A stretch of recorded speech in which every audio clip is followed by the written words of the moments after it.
the Eagle of the Ninth Rome, 117 AD. The empire at its height. The Roman Empire stretched from the Atlantic Ocean to the sands of Arabia, and from the green isles of Britannia to the heat of the Sahara. But not all was peaceful beneath the eagle's wings.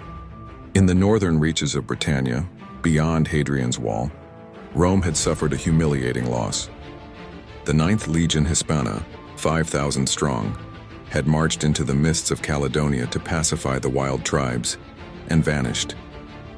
This is the tale of Marcus Flavius Aquila, a young Roman centurion whose father had led the 9th Legion into that doomed expedition.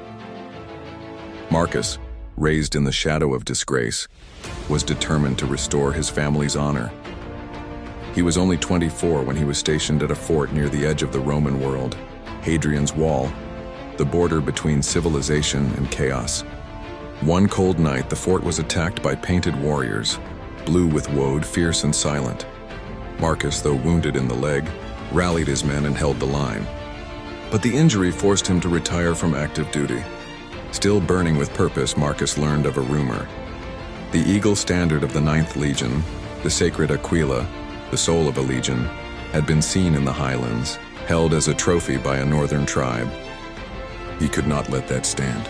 With only one companion, Esca, a former Briton slave whose life he had saved, Marcus ventured beyond the wall. Through forests thick with fog and blood, over crags where no Roman had tread, they journeyed deep into enemy territory. There, disguised as traitors, they infiltrated the tribe holding the eagle. Esca spoke their tongue and earned their trust, but they were discovered. Captured and brought before the tribal chieftain, Marcus stood tall. "I am Marcus Flavius Aquila," he said, "son of the commander of the 9th. I have come for the honor of Rome." The chief, impressed by his courage, chose not to kill him. Yet, that night Esca betrayed the tribe that had once enslaved his people. He helped Marcus escape. Together they stole the eagle and fled south through the mountains. The tribe pursued them relentlessly, but the two men fought like wolves, for pride, for freedom, for redemption.